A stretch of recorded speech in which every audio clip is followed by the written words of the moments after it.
आमर प्रिय प्रधानमंत्री यशस्वी प्रधानमंत्री नरेंद्र मोदी जी निर्देश क्रमे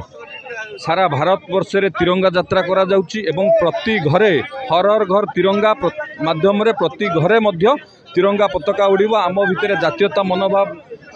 वृद्धि पाइबा सहित आमर भारतर अखंडता एकता बजाय रखा ये प्रयास आमे समस्ते जानिचे। महात्मा गांधी जी नेतृत्व में 1942 मसीहा अगस्ट मसरे आमर ब्रिटिश शासन पतन आरंभ होता जो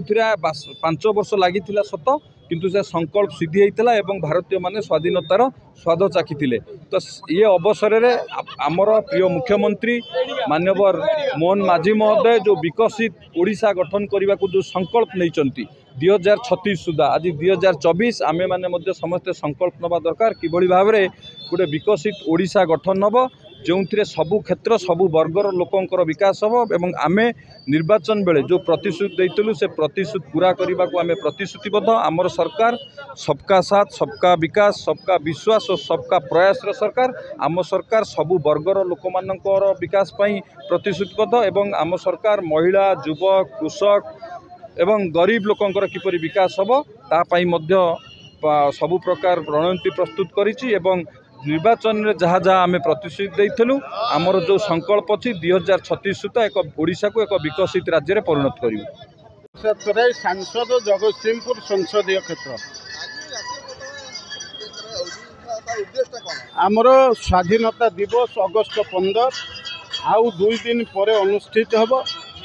आमर प्रिय प्रधानमंत्री नरेंद्र मोदी का आह्वान रे समग्र भारत वर्ष रे गोटे जातीय चेतना को किभली भाव में लोकों पाखे पहुँचेबा।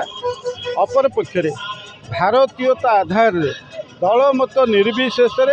आमे समस्ते गोटे पताका तले एकाठी हो पारिबा सी होती जातीय पताका। तेणु आम देशर प्रगति पई